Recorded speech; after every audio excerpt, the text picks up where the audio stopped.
Yeah, that's right, Allison. I'm told by a source familiar with Yates' testimony that she'll actually be limited on what she can say about why she did have those concerns that Michael Flynn could have been, in her words, compromised by the Russians. But her testimony is bound to raise new questions about why the White House didn't act sooner to remove him from the job once those concerns were raised. Now, at the same time, investigators on the House and Senate Intelligence Committees say their investigations into Russia could slip well into the fall, if not next year, with one lawmaker telling me the amount of documents they are going through are taller than he is at 5'10".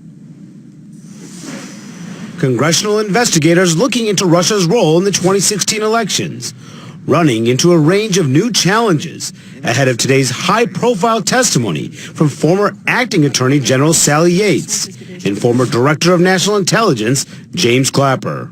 We will ask her all questions about Russia, what she knew about Trump ties, was there any administration effort to unmask people for political purposes. We're going to get to all things Russia in terms of what the administration did and what Russia did. Multiple lawmakers in both the House and Senate stressing that the committees still have mountains of documents to sift through. But we're continuing to go through documents from multiple agencies. We're continuing to go through witnesses. This will take several months to be able to finish it out.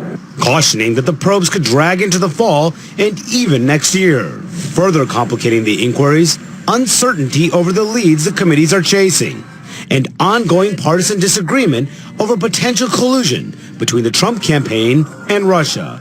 I'm not sure that there's any reason for the president to believe that there was collusion between his campaign. Great cause for concern, evidence of collusion. From Donald Trump, we have seen someone who continues to try and obstruct an investigation. Lawmakers struggling with the key question, whether the meetings between Trump associates and Russians were related to the campaign, or whether they were simply efforts by the Trump advisors to gain new business for their companies. These questions coming amid a new effort to get information from at least 4 of Trump's former associates, including former Trump campaign chairman Paul Manafort and former campaign foreign policy advisor Carter Page. I've been researching... Page flatly rejecting the Senate Intelligence Committee's request to provide records of his communications with Russians, saying in an unusual letter that if the committee wants details, they'll need to ask former President Obama because of surveillance that occurred during his administration. When Carter Page says he wants to basically be cooperating, and then all of a sudden we get another message, that's not the way to conduct a thorough investigation. This fight coming as Yates is expected to tell lawmakers today that she gave the Trump administration a forceful warning about hiring former National Security Advisor Michael Flynn. Testimony at odds with the White House's account. The acting attorney general informed the White House counsel that they